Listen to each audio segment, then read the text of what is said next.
पालिका के क्या क्या रूप हैं या कार्यपालिका किस प्रकार कार्य करती है।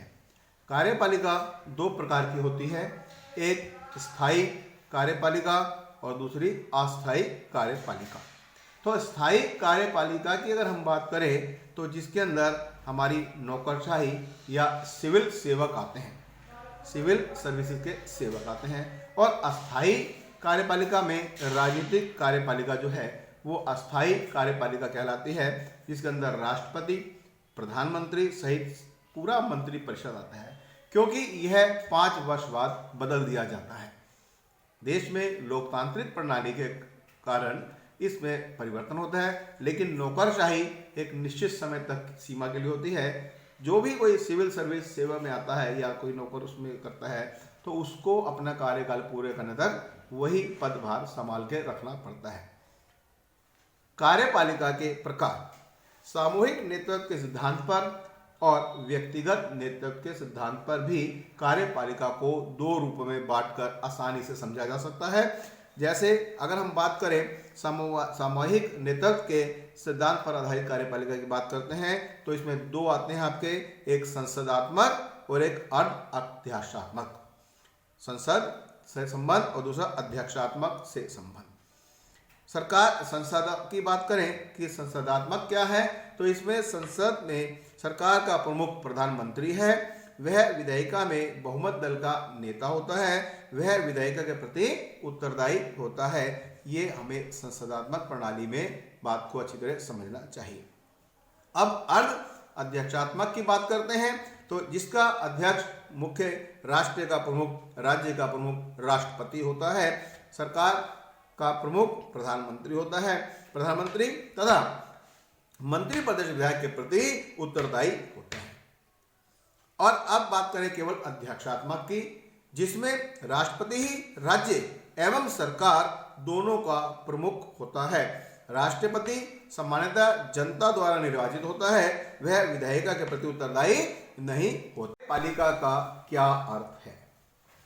सरकार के उस अंग से अभिप्राय है जो कायदे कानून को संगठन में रोजाना लागू करता है, कि जो भी कायदे कानून बनाए जाते हैं उन सबको लागू करना कार्यपालिका का एक अहम कार्य होता है।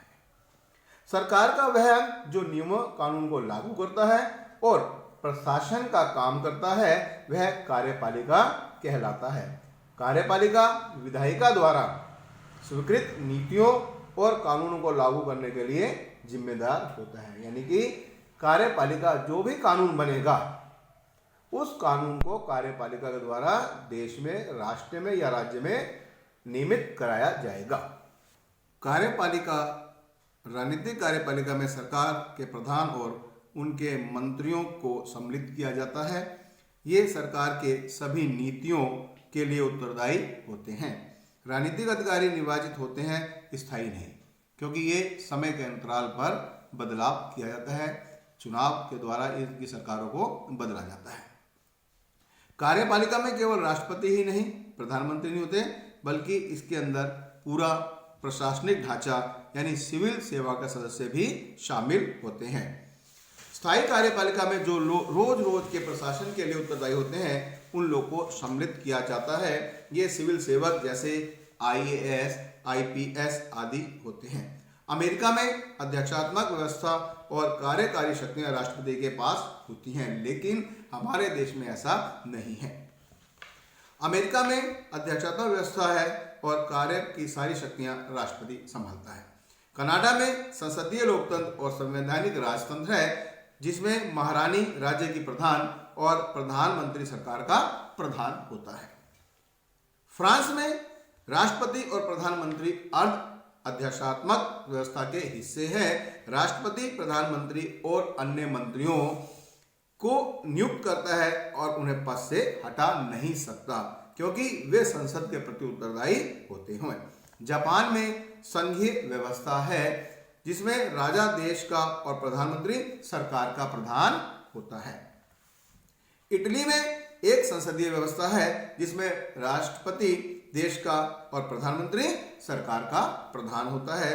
रूस में अर्ध अध्यक्षात्मक व्यवस्था है जिसमें राष्ट्रपति देश का और प्रधानमंत्री सरकार का, राष्ट्रपति द्वारा नियुक्त प्रधानमंत्री सरकार का प्रधान होता है।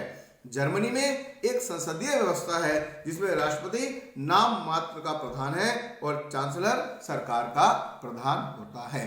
तो अलग अलग देशों में शासन चलाने की अलग अलग व्यवस्था अपनाई गई है। भारत में संसदीय कार्यपालिका को अपनाने के क्या कारण थे, आइए अब इस बात पर हम थोड़ा सा डिस्कस करते हैं। भारत में संसदीय कार्यपालिका को अपनाने के निम्नलिखित कारण थे।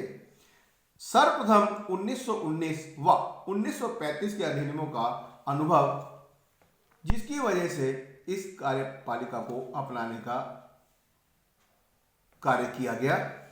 नंबर 2, संसदात्मक व्यवस्था अधिक जिम्मेदार व उत्तरदायी होती है, ऐसा मानना था हमारे देश का संविधान को लिखने वाले को।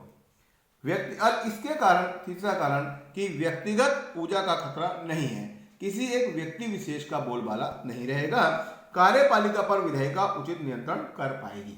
तो कार्यपालिका के ऊपर हमने क्या रखी, विधायिका जो कानून बनाती है वो उस पर नजर रखेगी कि कहीं कार्यपालिका अपने रास्ते से भटक तो नहीं रही या कोई गलत कार्य करके समाज को हित को नुकसान तो नहीं पहुंचा रही।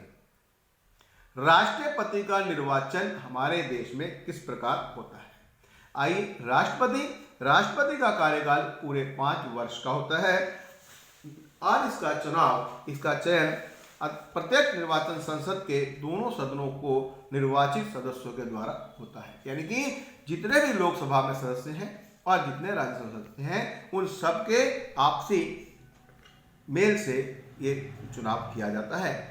निर्वाचन एकल संक्रमणीय प्रणाली होती है कि सब उसके अंदर अपनी अपनी वोटिंग करते हैं या राष्ट्रपति चुनाव के लिए व्यक्ति को वोट करते हैं। पद से हटाने का आधार, राष्ट्रपति को अगर हम पद से हटाना चाहें हमारी व्यवस्था के अंदर केवल महाभियोग के द्वारा ही हटाया जा सकता है। और महाअभियोग का आधार क्या होता है कि महाभियोग कब और कैसे लगाया जाएगा कि संविधान का उल्लंघन, यदि राष्ट्रपति स्वयं किसी भी संविधान का उल्लंघन करता है तो उसके खिलाफ महाभियोग चलाया जा सकता है।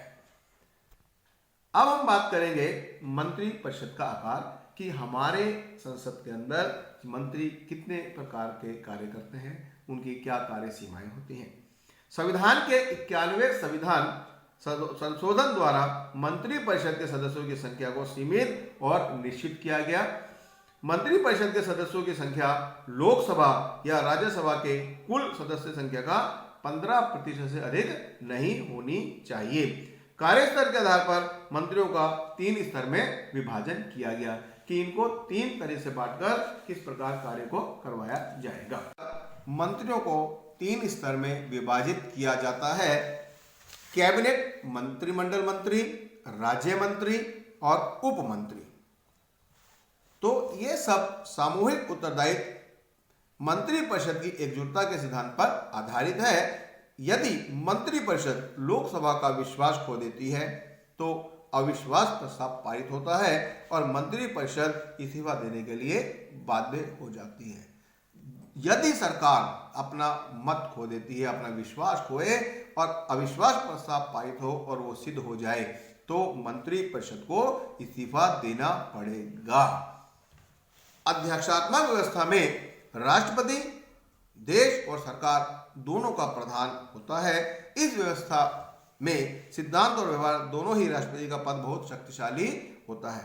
अमेरिका, ब्राजील, लैटिन अमेरिका और कई देशों में यह व्यवस्था पाई जाती है कि जहां पर सारे मुख्य कार्य, मुख्य निर्णय राष्ट्रपति के द्वारा लिए जाते हैं।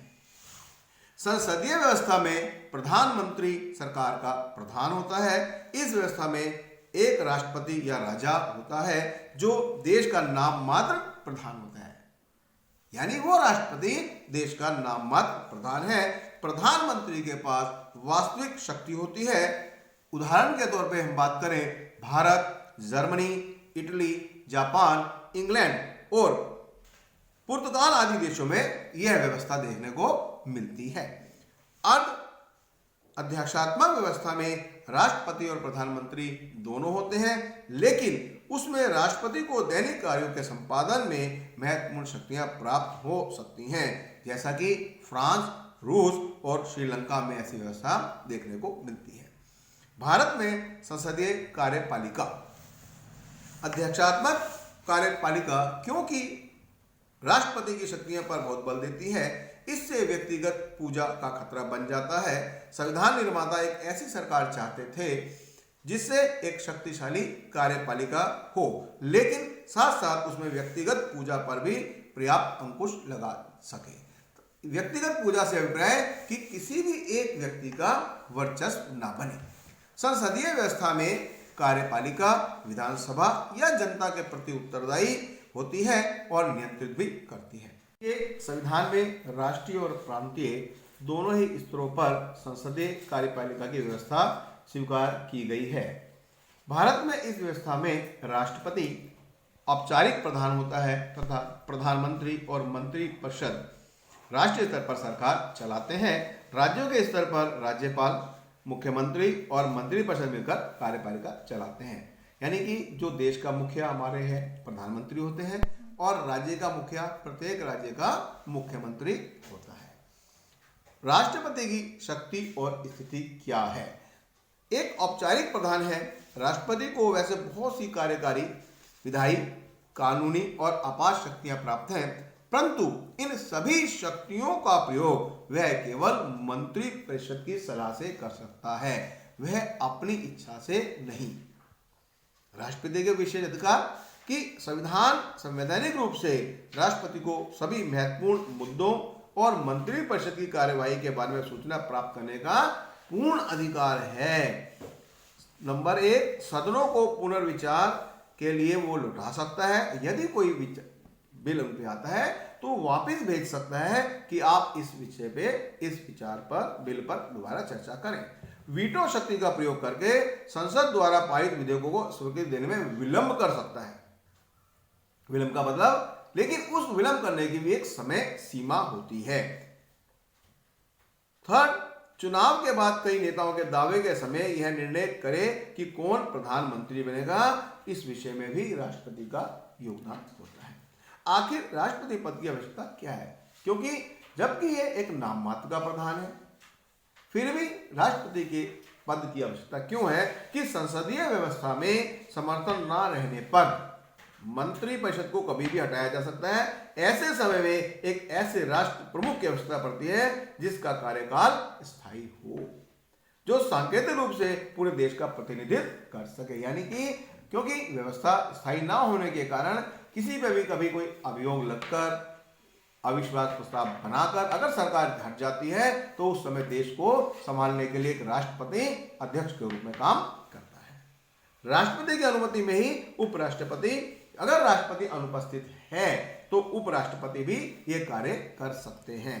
भारत का उपराष्ट्रपति 5 वर्ष के लिए चुना जाता है। जिस तरह राष्ट्रपति को चुना जाता है ठीक उसी प्रकार उपराष्ट्रपति का चुनाव होता है। वह राज्यसभा का पदेन सभापति होता है, यानी उसको मुखिया होता है वहां का। और राष्ट्रपति की मृत्यु, त्यागपत्र, महाअभियोग द्वारा हटाए जाने के या अन्य किसी कारक के पद रिक्त होने पर वह कार्यवाहक राष्ट्रपति का काम करता है।